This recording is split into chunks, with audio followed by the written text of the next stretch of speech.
I want to do a little ranking now, Lindsay, because now that Corbin Carroll's graduated, we got to redo the top 5 prospects for this D-backs organization. I figure, we'll build suspense. We'll start from the bottom because we know who the top 2 guys are going to be, but we don't know in what order. So number 5, Lindsay, for D-backs prospects. Guy that got drafted this year, right-hand pitcher Landon Sims. So I got to watch Landon Sims at Mississippi State. I know he's out right now with a TJ, and that scares a lot of people. For the most part, guys come back. 95% of guys come back from a TJ now. So before the TJ, fastball close to 100. It normally would sit 95, 96, but he could touch 98, 99 with it. Like a 70 grade fastball. I mean, elite level fastball. To go along with that, the slider is also a 70 grade slider. So as long as he comes back and both those pitches come back from the injury, he has probably the best 1-2 pitch mix in this organization. The question is going to be, what is the third pitch? He throws a changeup as his third. It's fringe to average. If you can improve that third pitch a little bit, I think you've got a middle of the rotation guy right there. Really big on Landon Sims. It's just a question of how healthy is he going to be, and you probably won't see him throw till towards the end of the year next year. Do you like it when prospects get the TJ earlier in their career as opposed to, their 4th year in Major League Baseball? Because it feels like 80% of guys are going to have Tommy John surgery at some point in their career. So I'm like, I'd rather you just get it early, minor league level, rookie season, like just get it now, get it taken care of. Because sometimes guys come back after Tommy John and they're throwing even harder. From talking to organizations, they don't mind the Tommy John happening when you're in college. They're a little nervous about the Tommy John happening for a high schooler. And part of that is the resources around you to help you rehab. And part of that is what kind of usage are you having to have to give you a Tommy John in high school. Yeah. But a Tommy John in college, to me, I'm not as concerned because you probably had a decent rehab program at the college. You had resources available. And something like this where they took him anyway, you got him, you probably wouldn't have gotten him where you drafted him if he was healthy. So it can get you a discount on a guy as long as you're willing to wait a year. And I think he's worth waiting for. So how long would we have to wait for him? If he's getting Tommy John now, he's a rookie. It feels like it's probably going to be like 4 years before we see this guy. So he had he made 3 starts in 2022. So I want to say he had the injury in March of 2022. We typically talk about a year and a half to come back. So I would expect him to be doing some throwing and possibly some rehab games towards the end of next year. And so you're looking at a full season in 24. I think that as long as his stuff comes back, you could see him maybe late in the year in 24. I think a good comparison to the development path could be a guy like a Spencer Strider, who had Tommy John his final year at Clemson. Braves took him, he rehabbed, and then he went from A-ball all the way to the majors in 1 year because he kind of stuck to that 1-2 pitch mix that he had, and he got both of those pitches back to the elite level that he has them at. So I think that's a good comp there. Best case scenario, end of the year in 24, if not 25 spring. And that's a great comp because we're recording this on Thursday, and Spencer Strider just set the Braves franchise record for strikeouts in a game with 16. 16 strikeouts, 2 hits in 8 innings. So if you're saying Sims is getting comp to that guy, yeah, I think the D-backs will take that because what do you want to say? I was going to say, like think about it. It's the big fastball slider, body, physical, thicker lower body, elite 1-2 pitch punch, had a TJ their final year of college. Like it very much makes sense that that's the comp for him. The question is going to be, does his fastball and slider come back like Spencer Strider's did after the injury? Yeah, and D-backs, I mean, they need pitchers because it's been like their biggest weakness from this developmental part of their system because they just don't produce enough starting pitchers and really relievers. Like the D-backs bullpen is terrible, and then our GM doesn't know how to sign a reliever either. So it just double deuces of badness right there. So, Lindsay, number 5, D-backs prospect rankings. Yeah. So, number 4, excuse me. Landon Sims, number 5. Number 4, left-hand pitcher Blake Wallston. Ooh, okay.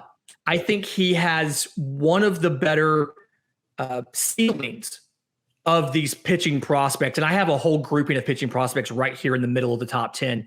The big thing that I wanted to look at here, when we looked at him last year, we saw that the conditioning wasn't quite there. He looked really good to start the season. And then as the year went on, he wore down a bit. The velocity dropped, the results dropped. From what I've heard this year, he's in better shape. We're seeing the numbers sustain through. He's had a little bit of struggles with control. I think he's got 42 walks right now and just over 100 innings. He's also got 125 strikeouts. The curveball is a plus pitch. He just doesn't always have the control of it that he needs. Slider and changeup are both above average, and then the fastball above average as well. He has the pitch mix. He has the 4 average or above average pitches. It's just a question of physically what's his conditioning, and then can he get the curveball to land every single time? If he can tick those 2 boxes off, I think you're looking at a guy that could be a number 2, number 3 type as far as, tons of pitches, can go deep into games, and guys just can't seem to hit that lefty curveball. Yeah, when you say conditioning, is it like an arm fatigue kind of thing, or is it literally just like a weight? He's too big for himself. So no, he's only 6'5", 195. I think it's keeping the effort behind the arm all season. He just he just loses velo throughout the season, and then in a start he loses it throughout a start. I just think he needs a good, healthy 10, 15 pounds of muscle behind him, just to, one, it'll take up velocity a little bit, but then 2, it'll just help him have a little more durability in the body to make it through a season. I mean, it's a big adjustment. He's a guy that didn't go to college. And so it's a big adjustment from pitching in high school to pitching in the pros, and his body just hasn't caught up with where his arm is yet. Yeah, and I wonder if he's just right now like trying to throw gas in like the first half of his minor league season, then his arm is just fatigued in the second half. A little case of the Mass and Bumgarner, but Bumgarner's arm gets fatigued for different reasons than the Blake Wallston. So let's move on to number 3, Lindsay in the D-backs prospect rankings. A guy that does not need to worry about putting on any additional size. Right-hand pitcher Brandon Pfaadt, 6'4", 230. So this year, 137 innings, 176 strikeouts to 28 walks. The control, the command of the secondaries has really been there. And the thing that I like here is I feel like when you look at the pitch mix, he's not overly reliant on any one pitch. Fastball sits lower, mid to lower 90s, 93, 94. I wish he had a tick or 2 extra on it. He can reach back and get a 97. I wish he was a little more reliably there. But it has a really high spin rate, and it plays really well up in the zone. And that's one of the things we've seen a lot in baseball is the elevated fastball really be a weapon that hitters can't handle. Slider breaks horizontally, so it breaks downward. Curveball, I think, is probably the last one of the 4 pitches, but he really just uses it to keep people honest and keep people off of the slider. And then the changeup is a ground ball pitch. And so he's really good at mixing the 4 of those and then understanding what he's trying to do and actually executing that plan. So I like what I see from Brandon Pfaadt. If I could wave a magic wand, I'd say give him an extra 2 mile an hour and you're set. Yeah, I remember when we recorded last time, I asked you which minor league prospects from this D-back system do you think could be called up and make an impact right now? And you mentioned Pfaadt as one of those guys, and he was still in Double-A at the time you said that. So for Brandon Pfaadt, like, is he someone that you think could be called up and, come into spring training next season? Then maybe he does the Alec Thomas where he waits a month and then gets called up to the major league level in, like, I don't know, May or something like that? Given the sample size, he only has 5 games in AAA right now. I think he's going to have 2 more starts before the season ends. I'm trying to think when the AAA calendar ends, maybe 3. He's a guy I expect him like an Alex Thomas, that they wait conveniently right past the Super 2 deadline. Then he gets called up and he has a chance to do it next year. That gives them a chance to see what his velocity gains look like over the winter, as well as make sure that he is ready to come up with that little bit of extra time in AAA. But he's a guy that I definitely expect to be one of the last guys reassigned from major league camp to minor league camp and one of the first guys to come up after the Super 2 deadline next year. So if he gets called up, what kind of pitcher is he? Is he more, because you mentioned he produces a lot of ground balls, so would he be more a ground ball pitcher with a low strikeout rate, or can he kind of marry both of them? Like, what's kind of his profile if he got called up? It would be marrying both of them. So, I mean, his strikeout rate is somewhere around 10 or 11 strikeouts per 9 innings. I mean, Okay. absolutely excels at that. Very, really, really low walk rate. I think for his career in the minor leagues, he walks less than 2 guys per 9 innings. And so it's more of strikeouts when I can. When I can't, I'll get a ground ball. And so that's kind of where I see his game, and really has the potential to be, simply because the velocity is not overpowering. I don't want to call him like a number 2, but probably a solid number 3 for you. Guy that can get through a lineup probably 3 times because he has different ways to get you out. He's not just reliant on striking you out. He can make you ground out as well. And real quick, I'm going to give you a curveball. So if you don't have notes on this guy, don't feel bad at all. But I just wanted to ask you, like, did you have any thoughts of Tommy Henry when he got called up? Did you think of Tommy Henry as like a major league starting pitcher or a guy that could be in the back end of your rotation? Because obviously he got crushed by the Phillies in his most recent start. But so far for majority of the season, like, he's been pretty good for this D-backs team. I don't love that he's like a low 90s fastball thrower, but he's been good at mixing in that breaking pitch, even though he didn't have a great feel for it in his last start. I thought so far this season he's been more impressive than I thought, even though I didn't feel like he had a really high ceiling getting called up. Yeah, so even for a lefty, the velocity is too low, right? I mean, he's 91, 92 or so, not necessarily where you want a major league pitcher to be. The changeup, I think he needs to throw the changeup more, simply to keep guys off the fastball. The fastball is hittable. I want to say it's like a slurve. The slider and the curve just blend together into a slurve. Not necessarily amazing, but he can mix them decently. He's going to be a guy that I think at best he's going to be a back end guy. He's going to eat innings for you during the regular season, go out there every 5th day. And then when the postseason comes around, he'll be that starter you don't need in the postseason. You move him to the back end of the bullpen. He's helping you with long relief, or if a starter gets knocked out early in the playoffs. But he absolutely is useful. Because he has a little bit of deception in that whole thing, and the fastball changeup combo can play well when he uses the changeup enough. He just doesn't quite use it enough.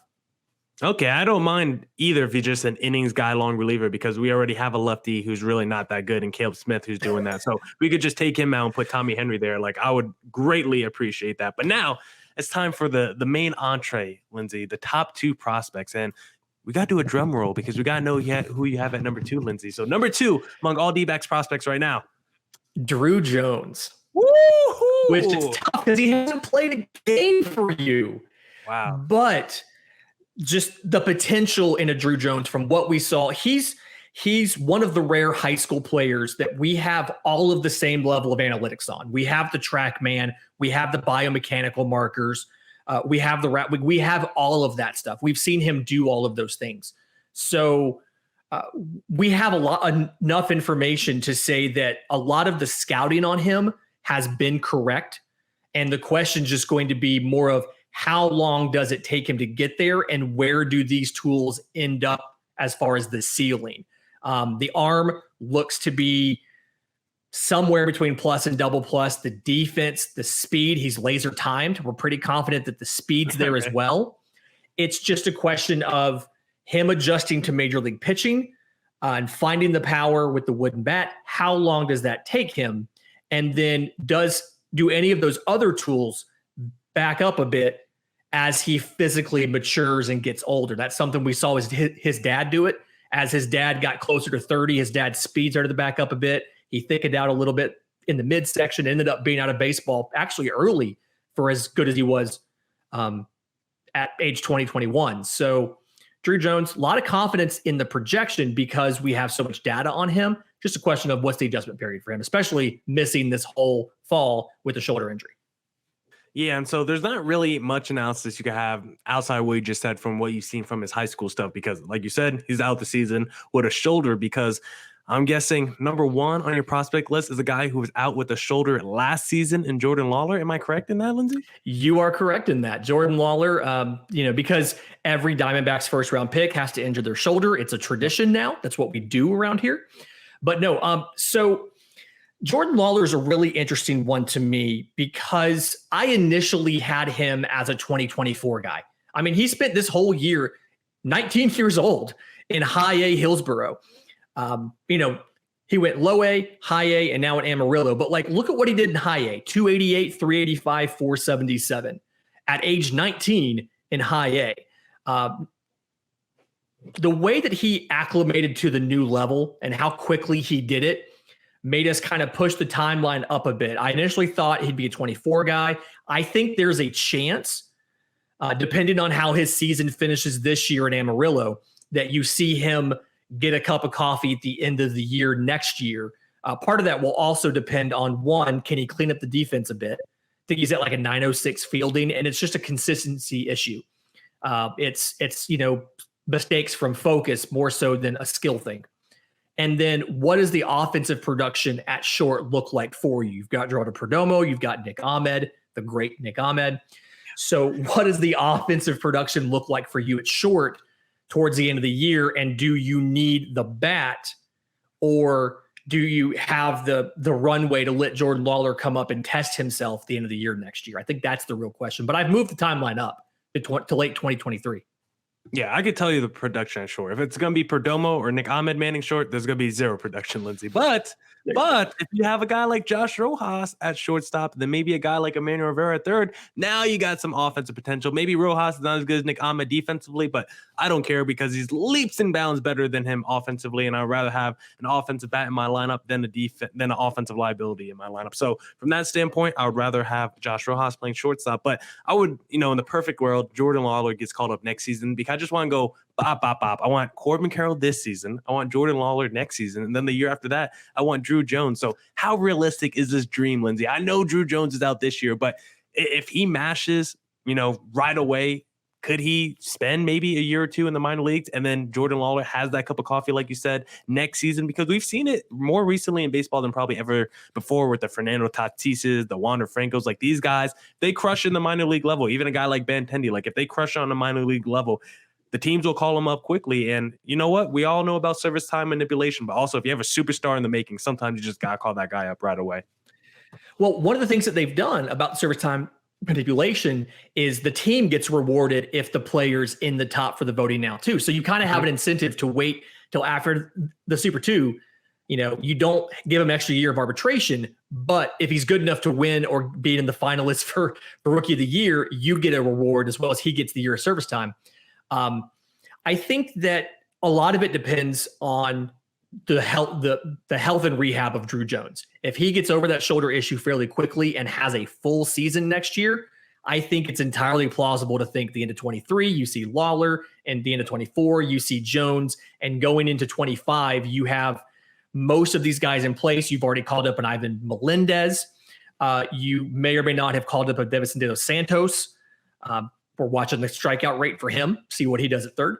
But I think there absolutely is a path, provided that the shoulder injury rehabs well for Jones, that you get him at the end of 24 and you have this in place and you're just figuring out what is the pitching doing. Yeah, and then if you have Drew Jones, Jordan Lawler, and Corbin Carroll on the major league level, how are you setting those three up in your lineup? Who's the leadoff hitter there? Who's the cleanup guy there? Like, how do you figure out those three? That is really tough. That is very hard. I think part of it's probably one, asking them what they're comfortable doing. If we go with my theory and we put Corbin Carroll in that Ronald Acuna leadoff spot, then when Drew Jones comes up, I don't want to change that. I don't want to take Corbin Carroll out of that spot. But eventually, as he gets a little bit older, it's going to be time to transition him into a different spot and have a different leadoff hitter. I probably have Corbin Carroll 1. This is assuming everybody hits their ceilings. Corbin Carroll 1, Drew Jones at probably 2. And then I'm going with probably I'm trying to think. Kristen Walker is probably my cleanup hitter. I probably got Ivan Melendez at 5. Alex Thomas is kind of towards the bottom as maybe like a second leadoff hitter, more so than anything else. But, Rojas, you can put him wherever you want. You can put him at 3. You can put him at 6. Varsho, there's tons of options, and it's really hard to figure this out. But I want those speedy guys, Carroll and Jones, back-to-back 1 and 2 up there. Would you maybe put Lawler at 3 then? Because the thing is with those 3 guys, like they all kind of hit for power and speed, which is a nice thing. And then like you even mentioned like a Ketel Marte just now. So it's like, where would Ketel Marte fit in that? Is he all of a sudden your 5th hitter with Christian Walker 4? Then like you said, you got Melendez maybe up there at number 6 or Rojas and Thomas. Like just thinking about this lineup and what it could be in 5 years, it's like this is why GMs keep their jobs way longer than they should, because they just keep selling you hope. It's like, don't worry, we're rebuilding. Just wait 5 years for these guys to call up. Oh, we're gonna be good, in 2020. And it's like, as a D-backs fan, like, yeah, I'm excited for when they get called up and hopefully they hit their ceiling. But man, I might be waiting a long time for that. Yeah, Marte could bat third. I was hesitant. I was thinking about his performance this year and thinking like, should he bat third? I don't think he should bat third. But assuming he's back, he could bat third then. But I mean, like like you said, there's tons of options. Lawler could slot into the 3 spot. Lots of different ways you could set this up. I think the big thing is get that speed on base up front, and then let your 2 big guys and Walker Melendez drive them home. I just love the fact that the oldest guy on this team in the position players is Christian Walker, and he's barely over 30. Blows my mind how young this team is, and I love that for their future. He's the oldest guy, and he's still arbitration eligible, which is crazy. So for this D-backs team, they got a bright future, and we're hoping maybe 2025 World Series champions. Lindsay Crosby, Locked On MLB Prospects. Thank you for hopping on today. Where can the listeners find you? I'm on Twitter at Crosby Baseball. My show is on Twitter at Locked On Farm. It's on YouTube, available wherever you get your podcasts. And if you have questions for the show, every Monday is our mailbag, entirely sourced from listener questions. Send those to me, send those to the show, or you can email us, lockedonmlbprospects@gmail.com. Yeah, go check out Lindsay's podcast. And also, don't forget to check out the Ultimate Pro Football Preview 2022, an 8-episode extravaganza to get you ready for the NFL season. The local team experts of the Locked On Podcast Network, plus a betting angle from Lee Sterling of Locked On Bets, all combining into one ultimate NFL preview. Search for Ultimate Pro Football Preview 2022 on your Odyssey app, YouTube, or wherever you get your podcasts. Lindsay, thank you for hopping on today, sir, and I'll catch you next time. Deuces!